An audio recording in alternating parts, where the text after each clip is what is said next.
What's up, everybody? Welcome to the Union Fitness Podcast. I'm Josh Elsass. And I'm Charles E. Jasper. And I'm sitting in a weird seat today, but that's because we have a special episode for you today. Todd Hammer is out. He's educating the youth of the nation. Robert Morris Nation. Right. Colonial Nation. Colonial Nation, stand up. Yes. And so he is not with us, and I thought, hey, you know what would be cool is to get to know our favorite host a little bit better, CJ. So, CJ, welcome to Josh's Roasting Corner. How do you feel? I'm very excited. Good. I mean, it was a 50-50 shot that I'd be the favorite, so we'll take that chance. Actually, it's a 25% chance because I work with a second pair as well. Well, not on this. Well, yeah, well. It's still the same podcast. Fair enough. So, even greater. Even greater chances for him to be the favorite. To be not the favorite. Huh. You are. You're more of a favorite than you know. Okay. So here's what I want to do. I just kind of want to start with you. Yeah. As like a human. Yeah. Like, where'd you grow up? Me? Yeah. Believe it or not, I grew up 40-ish minutes up the road. Okay. In Beaver Falls, but I don't live in Beaver Falls. It's just a mailing address. Chippewa is where I was born and bred. On the playgrounds. That's where I, you know. What's the distinction? For We those just who don't know. It's just up the hill. Okay. If I lived in Beaver Falls, I would say, oh, those Chippewa people, they live up the hill. You know? Okay. So that's the only difference. Is there a rivalry between Chippewa and I Beaver? think back in like the 80s there was. Okay. And then just Blackhawk outgrew Beaver Falls. And Okay. then they're just too big now. Okay. Too big. Okay. I think they still whoop each other up on basketball, but Okay. it goes both ways. Okay. Awesome. So when you're growing up in not Beaver Falls, Not but Beaver in Falls. Chippewa. Chippewa, yeah. I like that you're like, no, it's Chippewa.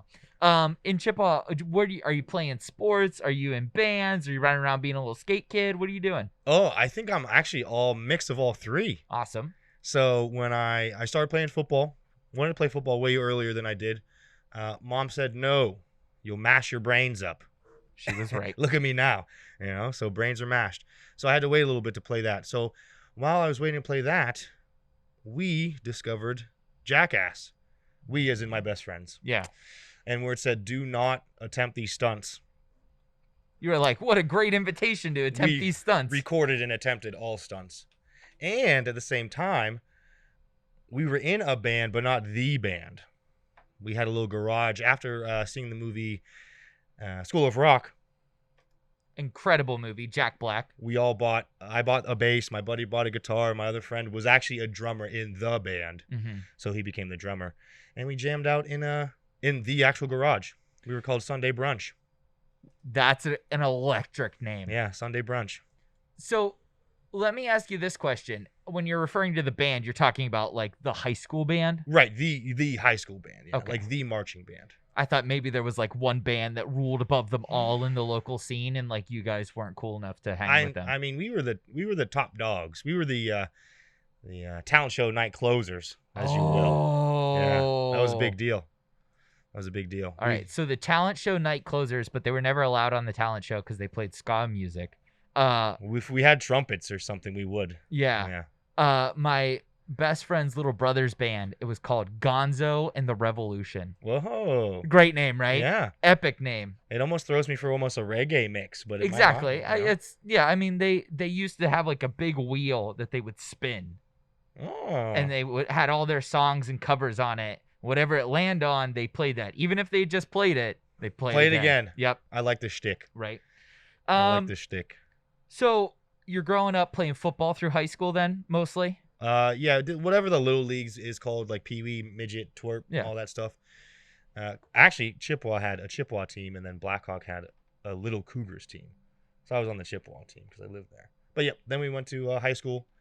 Pretty good high school team. We went to Whippeals. Nice. Freshman year and senior year. Okay. We got smoked by Thomas Jefferson. So they were drinking some kind of good Kool-Aid. Good body armor over here. Okay.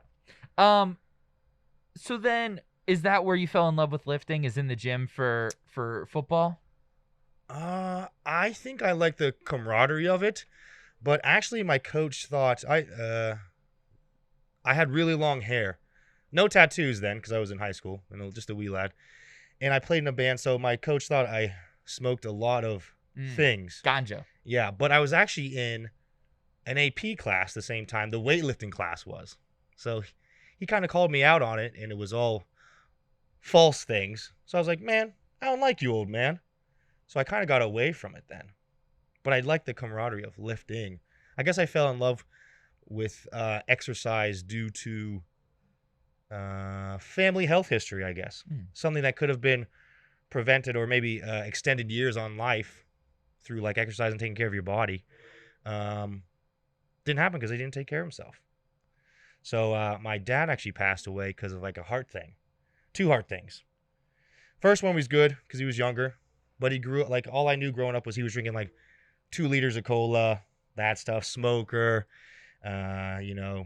just bad preconditions. And so all growing up, he was in and out of the hospital.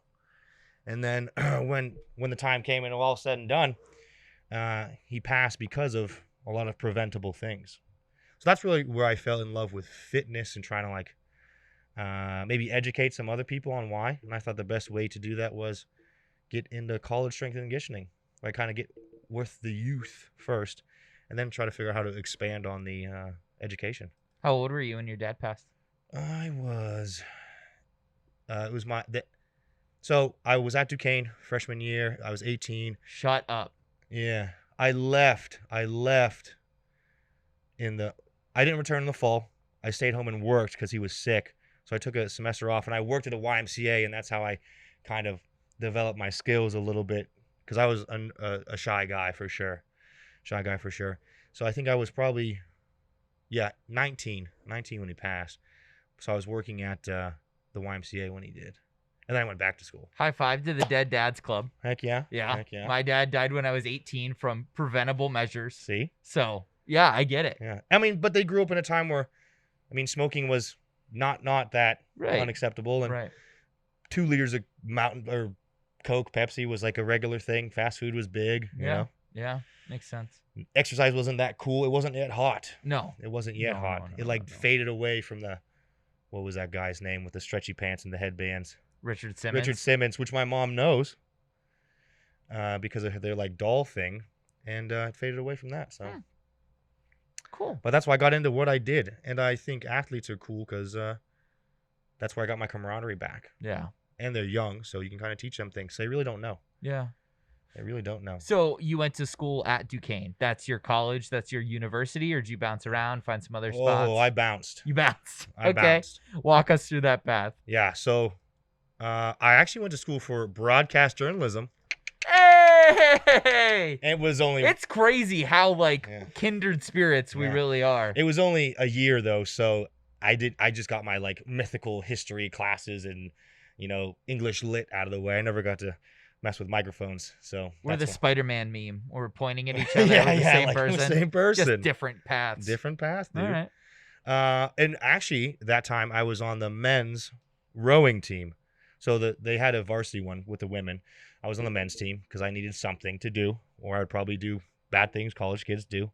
We still did bad things, but I probably didn't do as many, So while I did that, left, worked a semester, went to CCBC, Beaver County, for a semester, got my grades up in basic stuff. I said, let's try to go back to Duquesne because that's where my friends were.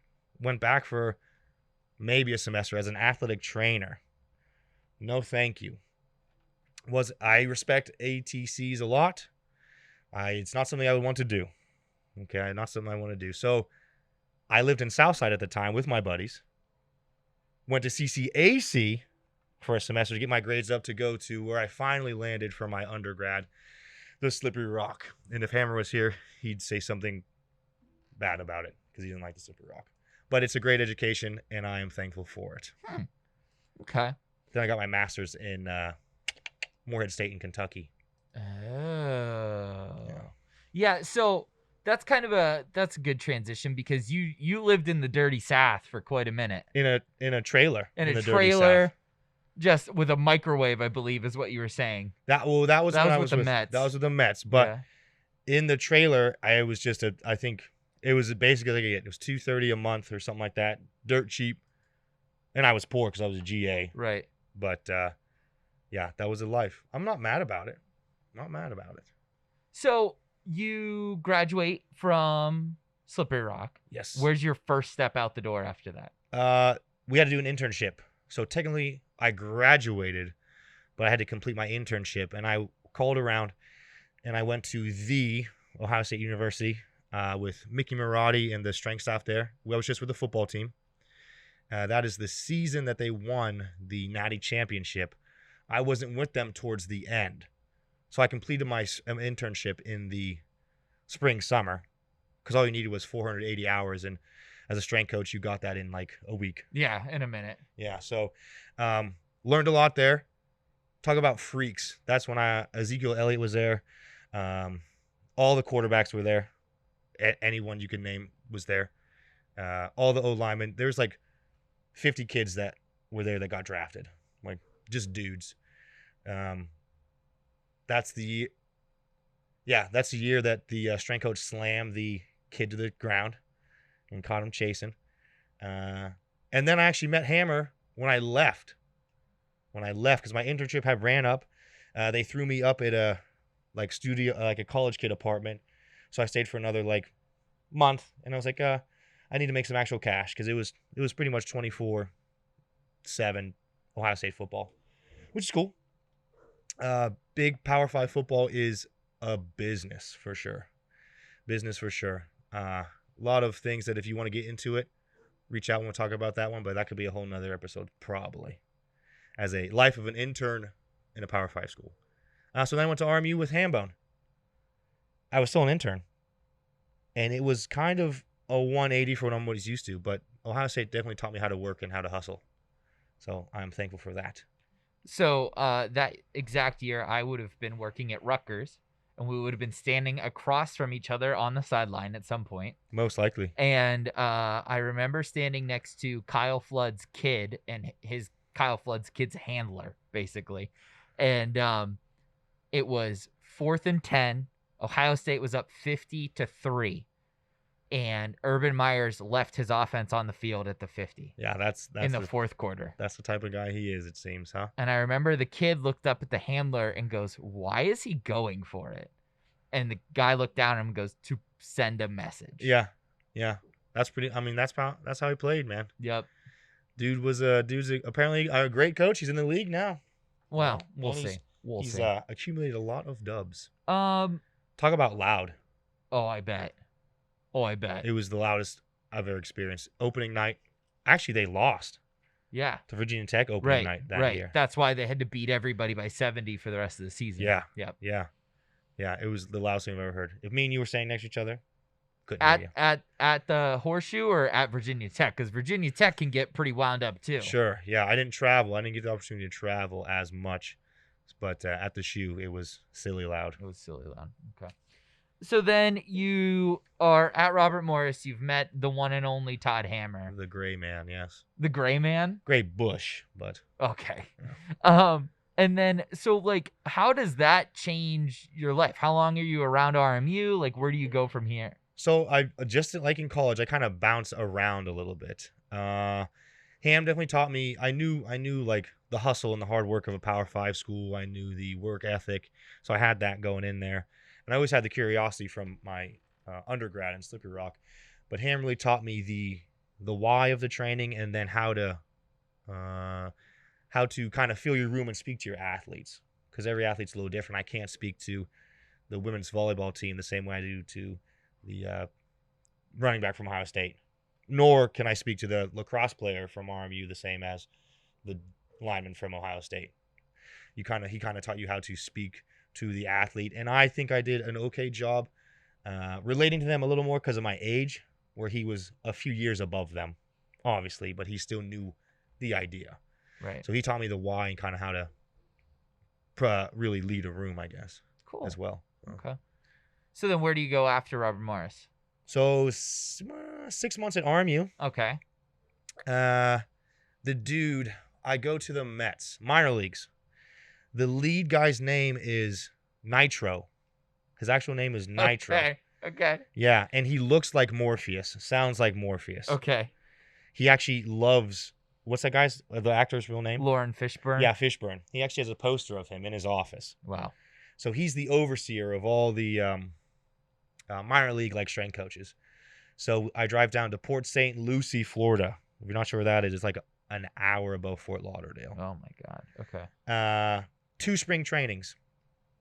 The major league spring training and then minor league spring training, both about a month. On like my first week there, they said, "Hey, go over to the major league side for a couple of days and just go after it." The first thing I did there, it was David Wright and one of the other old heads of the Mets at the time, and he was like, "Yeah, go warm him up and take him through this workout." On my first week there, I was terrified, but the major league dudes. Nice as heck. Yeah. They knew. Yeah. They knew they were just there to do your job. And a lot of baseball. Probably the most baseball I've ever seen in my life. The 2 spring trainings plus the travel team. I've never seen more baseball in my life. If I would have stuck around, I would have actually worked with Tim Tebow. Oh, that would have been a story and a half, huh? Yeah. I would have worked with Tim Tebow because I would have moved up to the next level. And that's where he started off. Yeah. Okay. So that was wild. So after 2 months of spring training, then we took my rookie ball team to Kingsport, Tennessee, which is nowhere. And in 65 days, we played 63 games. Oh my God. Yeah, and that's where I was living out of a hotel room. Yeah. So they took care of you. The Mets took care of you for sure. That's the year they won the NL. So I got like a little staff NL ring. And like during the time in the spring training, they would feed you 1, 2, 3 meals a day. Oh, nice. They would stick you up in like a cool hotel room and stuff like that. So they took care of you there. Not bad. Not bad at all. Kingsport, they still took care of you, but we rented a van, and I drove them every day to like a mom pa like gym, and that's where we would work out. Oh man. And then I would drive them to the ball field, and that's where we would train. And then on the road, I kind of had to organize like here. They were like, here's $300. Buy us groceries and feed us for the weekend.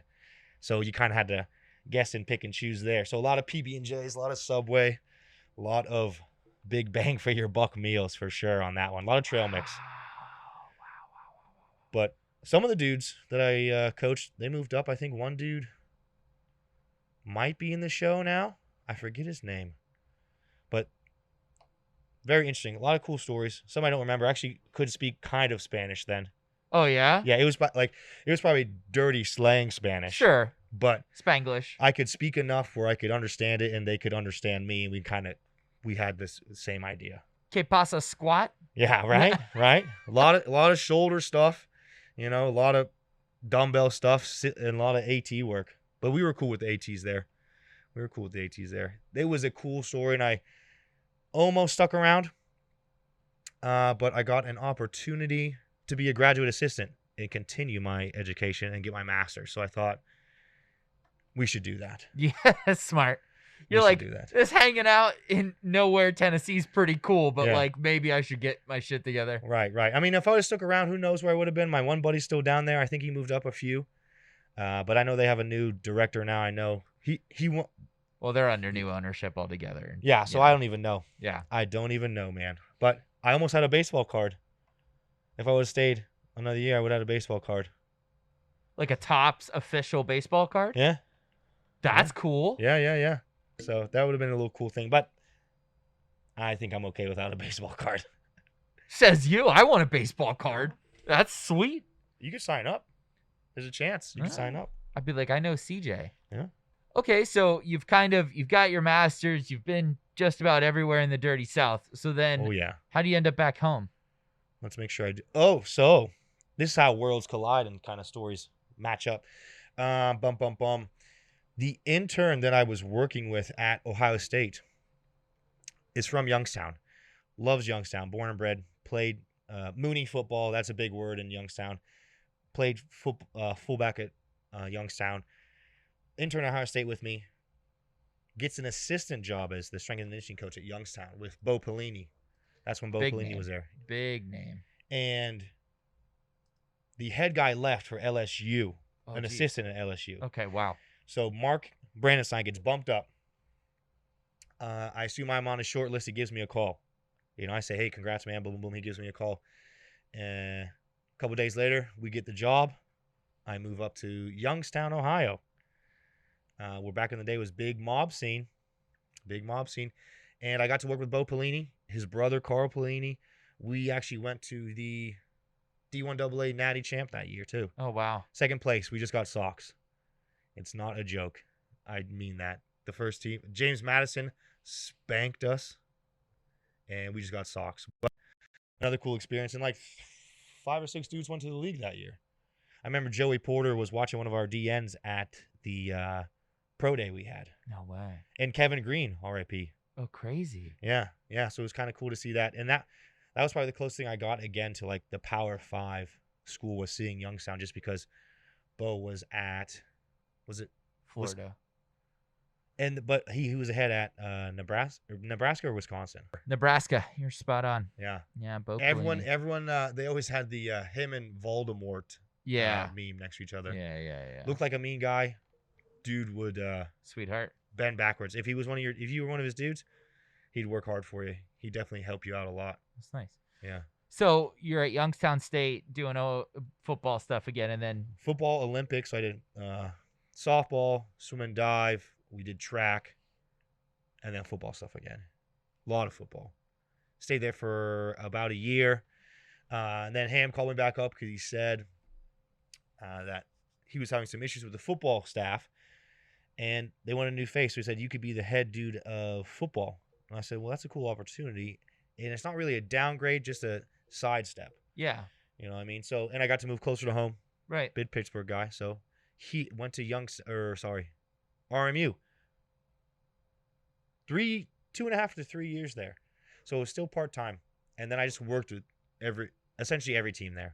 My final 2 years, I got to work with Hockeys. That was really cool. With some good hockey players at that point. Good hockey. They went to the Cody Wido championship every time. Yep. And fell short both times. But the ladies won this year, so congrats to them. Yeah. And then all of a sudden I switched my mind and I came to Union. And now we're here talking to each other. Nice. Short story. So what brought you to Union Fitness? Was it Casey? Was it the amazing strength lab? Like, what suckered you in here? A combo of everything. I mean, Casey Williams has taught me a lot on lifting, life, philosophies, how to be a little more calmer when things don't always go your way. And he gave me an opportunity to kind of build something here where I thought would be cool, that maybe I can build my own, as they say, brand. We used to have a Powerful with Siege, and now we just kind of mutated into Powerful. And we took it from 0 to 1 to 2 people regularly to, before Corona time, 3 classes of 10 to 12. So that was a cool time, and he helped me grow that opportunity and kind of get in the personal training game and open up different avenues just in case. What's Powerful with Siege? So it's the same really as it is now, except there was 2 days. It was a Tuesday, Thursday. So if people came in normally, the traditional days, people come Monday, Wednesday, Friday. So Tuesday, Thursday, it would be me, and we would have an upper body focused training and a lower body, and you got to pick. So basically, I was coaching 2 groups at one, and there was always a strength phase, superset, and then strength phase was kind of jumps, throws, so athletic movements. Superset with a little building, and then finish out with some kind of circuit. And usually the circuit was together. So you did lower, upper, you were kind of paired back together at the end. So it was a little wild and crazy, and that was the closest thing I got to simulating a college strength and conditioning scene again at Union for that time. And now we actually work with college athletes, so that's pretty sweet too. Do you like personal training? Yes, I do like personal training. It's helpful when the people that our clients like to exercise and like to be personal trained. Some people just come and they want to talk and get it out, and that's totally fine too. Like, so you need that outlet in a different way, which is cool. But if you want to bang and clang and toss around, have some fun, that's even more fun for me, because we can get down with it. Don't get me wrong, I love to talk and chit chat, but we can have a coffee and talk and chit chat too. Okay. So at what point do you start to look like this? Like, is it when you come here, or have you always just been like sweaty and kind of just like degen, yoked out, ready to rip shit apart? I think I got a bit more serious about it when I came here because I'm not gonna lie, with Casey and Curtis and some of the ladies and guys in the back lifting and pulling and walking around looking all good like they do, I wanted to join the club. Yeah. So I started taking things a lot more seriously, and also a thing that is kind of like in the background, I got to sleep a little bit more because I had a regular schedule, because college strength and conditioning can be before the sun comes up to long after the sun goes down. So you really don't get a lot of time to sleep and recover. And obviously, as we know, recovery is huge, huge. So I got to eat a more consistent schedule here at Union. I got to sleep a little longer, and I really got to focus on my training a little bit more, as well as everyone else's too. But I would kind of get almost an unbothered solid hour to train. Right. Cool. And having training partners like Curtis, Casey, Ham, right, everyone in between is super helpful instead of just training alone when you can. So why do you lift? Why do I lift? We already covered that about your dad. Yeah. Well, I mean, I guess that's why I got into it. Yeah. I think I just need a challenge here and there. What's the Socrates? Isn't there a Socrates saying, like, the test of a man? Oh, I'm sure there is. I don't know. Yeah. I mean, I just like to push the limits and see where we can take this thing. Because I think after, a little powerlifting stunt now, let's try a little strongman later. Let's throw some cleans in there later. Let's do a little bodybuilding, get yoked up, and see how we can transform this body here and there. Okay, so we're going to switch to some lifting questions now. Deal. Okay. So we kind of know CJ now, where he came from, how he got here. Right. Now let's talk about the fucking weights. What was the... Dun, dun, dun. When was the first time you lifted? What was that memory? Oh, I think... So one of my best friends, still my good friend to this day, his mom and dad owned a gym in Bridgeville moons ago. And they took me to like this gym, and they kind of introduced me into it because we were like, yo, we want to play football. Let's start to lift weights. And I think I saw like them just like shrugging a whole bunch of weight, doing a bunch of like dumbbell work. And I was like, whoa, I'm pretty sure there was like old 70s or I guess it would be in the 80s, like Arnold on the wall. And I was like, whoa, these people look cool. And like lifting looks cool. And I remember this dude just getting on like a shrug machine with like, it's silly now, but with like 5 plates on each side, shrugging away. I was like, wow, this looks fun. Trap City. Yeah, Trap City. I was like, man, that's how you know someone's strong. Big back, big traps, you're gold. So that was probably one of my first times, and I started to get more into it as like high school kind of came around. As they would say, bless their hearts, they did the best they could. We did like strength and conditioning in high school. Yeah. Where it was like, just get it up. Right. Some way, find a way, clean like a starfish, squat, stand up somehow, bench, just kind of heave it off your chest. But they mean well. Like, it just wasn't their thing. They were just football coaches, right? They weren't lifting coaches. So that's where I kind of fell in love, and I was like, I think there's a missing link here because I think we could be doing this better. But I don't know about this, coach, but I don't think you're supposed to stand up when you're benching. Right, yeah. So I was like, I think there's a missing link, but I wasn't educated enough at the time to know what that link was. Yeah. So you're young, dumb, and full of you-know-what. Oh, yeah. In high school. Energy drink. What's monsters? Oh, I guess in high school it was Jack 3D. Oh, yeah? Yeah. You were Beaver County for life. Jack 3D, man. Oh, my God. So then what's your dumb early lifting story? Like that thing that you shouldn't have been doing, but you did it anyway, and now that you're an educated human being, you're like, man, that was pretty stupid. Oh, man, I probably had so many that I don't remember off the top of my head, but for sure I slingshotted the bar across the room once or twice. Oh, nice.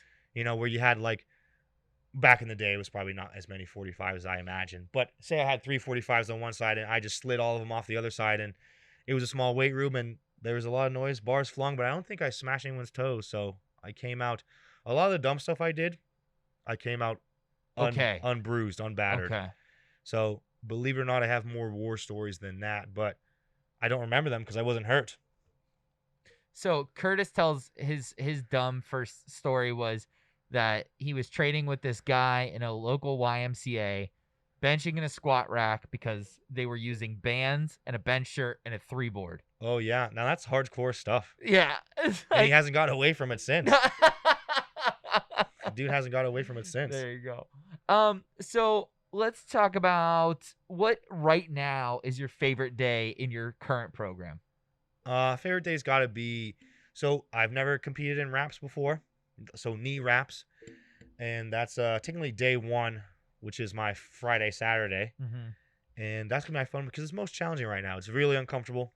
I'm not used to the tension I have in my knees, cutting the circulation off my toes, having numb feet.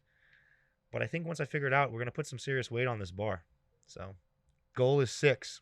Okay. I think the goal is gonna the goal is gonna be 6. Okay. So it's kind of cool because you're also a programmer. You do some online programming with your girlfriend. Right? Yeah. Sky and I started. We said why not, especially with Corona coming around. Right. The first wave of Corona, I didn't feel right. Saying, hey, you're in a sketchy time. I'm gonna charge you money. So I just put out a couple free programs, some follow along programs, and I always posted what we were doing day to day, just so people can have something because I didn't feel like it was right at the time to charge people when a pandemic was going Right. around. But now we charge you. Yeah. Because I think everyone's kind of acclimated to it now. Yeah. So we do some online programming, and we're lucky enough to have almost about 10 clients with us right now. Some youth athlete, weekend warriors, some Jimmy heads here.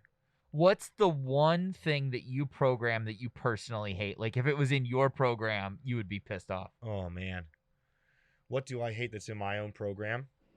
No. Like you program it for your Right. clients. Yeah. Right. I mean, I hate pull ups. I'm bad at pull ups. I'm Okay. sure they do too. Any single leg squat, any single leg like rear foot elevated, I stink at them.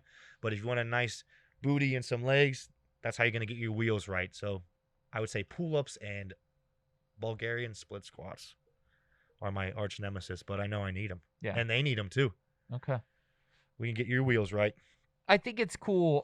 You and I have something, we have a lot in common, but we both train with our significant others. Yeah. How has that changed your lifting in general, do you think? It puts me in a more coaching aspect of the time, I think, because Skyland's super duper strong and athletic to begin with, and she uses her strength to overcome technique issues. Like her deadlift, she used to look like, I joke, like our dog when they poop, you know, which with an arch back, and she has super strong erectors because of it. But now we're fixing that movement, and she can use her strength, and now she has better technique to pull safer. So I think I turned more into a coach then at the time too. But I get mine. I definitely get mine in there, because I have her to kind of motivate me, and I don't want to look like a punk in front of her either, you know. So I guess that's how her and I train. We kind of pick each other up, bash each other around, yell at each other. But we usually have fun. I want to have fun when I train. Right. When it's not fun, I'll find something else. Okay. What's one piece of advice that you would give to somebody just beginning? Like it's maybe their third or fourth serious lift. Right. I would say find someone who knows what they're doing, and please start slow. Because that's the worst thing. You get in there, you get pumped up, and guy or girl, if you get in there, you're pumped up and you're jacked up and you want to toss some weight around, and you either get hurt or you get embarrassed and you get scared and you feel like, oh man, I embarrassed myself and I can't come back now. Or you're too sore to come back in, and then you don't come in for another 2 weeks, 3 months, and it's all a vicious cycle again. So I say start slow and find someone who knows what they're doing. They don't need to help you, but at least give you some tips and keep an eye out. If you want to train with them, even better. I would highly recommend. What's one thing you would give to a advanced lifter? Oh, I mean, I'm not even an advanced lifter yet in comparison, but I mean, an advanced lifter probably would not take it as serious sometimes. I think sometimes we forget that whether it be powerlifting or some kind of competitive sport, where we are, it's probably not as important as a special life event or like a moment that maybe you might not get back. Right. Yeah. I mean, in our situations, who would have known our father thing would happen, and who's to say you were probably playing sport then. We were like, oh, I'm gonna go play this game because it's a regular season game, and then come back and it was all gone. So I think sometimes maybe the advanced lifters need to step back sometimes and realize you can hit that bench day tomorrow or that squat session tomorrow. If something is super important, you need to take time for it. Yeah. Okay. So now we're gonna get into my lightning round. Boom. Are you ready? I'm ready to rumble. Okay. So this is first reaction, no No thinking about it. Just first thing off your chest. That's the best we can do. And we're recording, so if you don't like something you say, we can cut it. Okay, cool beans. Cut it. Okay, ready. Favorite band to listen to in the gym? Bad Religion. What's your song? What's your favorite song to PR to? Blood and Thunder. Favorite local brewery? Abjuration. Favorite local beer? Ooh, Trace. Don't know their beers yet. Brand new. It was a porter. Okay. Stout. Porter from Trace. Yeah. Is life really ain't nothing but a peanut? Ronnie Coleman, yes. Yes. Ronnie Coleman in general. Yes. Coleman, yeah. Yes. Okay. Who's smarter, Curtis or Cody? Codis. Codis. Look at that. Codis. If you're looking at a book, it's probably Cody. If you need some streets, it's probably Kurt. He grew up in the dirty South of Maryland. Yeah. Who has better flow, you or Hammer? Me. Who's stronger? Me. Okay. He's got a bum knee. How much do you pay your girlfriend to hang out with you? Too much. That was from Erica Perung. You're welcome. Nice. Okay. These are either ors, okay? Tacos or pizza? Tacos. Beer or whiskey? Beer. Rom-com or sci-fi? Sci-fi. Metal or punk? Metal. Guitar or drums? Guitar. Dumbbell or kettlebell? Dumbbell. Stringies or cutoffs? Strings. Hat or beanie? Hat. Cali or Boston? Ooh, golly. Desert or tundra? Desert. Car or motorcycle? Motorcycle. Pit bull or shepherd? Pitbull. Sleeper food? Food. All right. I think you passed. Wow, sweet. I was sweaty. That was some good ones. All right. If we got more specific on the shepherd, maybe I could battle one out, but I had to go pity on that one, I understand that. I understand that. So many shepherds. There are a lot of shepherds. You have a kind of shepherd mix. Yeah, thing. he's everything. He's a kangaroo. An insane. Yeah. Someone called him. I was walking the street and someone said, "Hey, man, that looks like a dingo." I said, "It is. It is. It Actually, that's exactly what it looks like. Yeah. So I was like, "Congrats, you win, dog. You can take him if you want." He didn't take him. Yeah. All right. What do you want to leave the people with before we sign off? Oh, man. Thanks for listening. If you have any questions, ask me. I'm not as scary as I look. I promise. Someone once told me I was unapproachable, and that took me to heart. I think anybody who has noticeable biceps people think is unapproachable. Maybe tattoos and goofy hair. You know what? I've been living with all that shit my life. I don't care. Right. No, don't care. And I want to help you. So if you need some assistance, don't feel scared to ask. Yeah. Stay bumpy. If you know what that means, come find me. We'll talk. And drink some beers, have fun, live your life, lift some weights. Yeah. And shout out to Melamania. Shout out. She is an OG, and I'm pumped I get to work with her. Yeah. She's nicer than crap. Right. I was worried when someone said you're working with a WWE superstar that I was going to get sass and attitude. She's the queen of Staten Island. We have fun, and she works really hard. Yeah. So she definitely puts the work in there. Yeah, she's cool.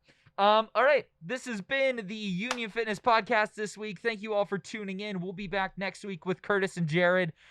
They've been doing some really awesome stuff as far as their training, looking into training, becoming responsible, understanding training partners, all that kind of stuff. So head-to-head battle coming soon. With what? Us and them. When? I don't know. Soon. Lift off. Ooh. Can I get you and Hammer as one? You think Hammer isn't as strong as Jared? Jared can pull 6. What about? That's a big task. Ham can't pull 6 anymore. They might be a wash on squats. Ham could get him on bench.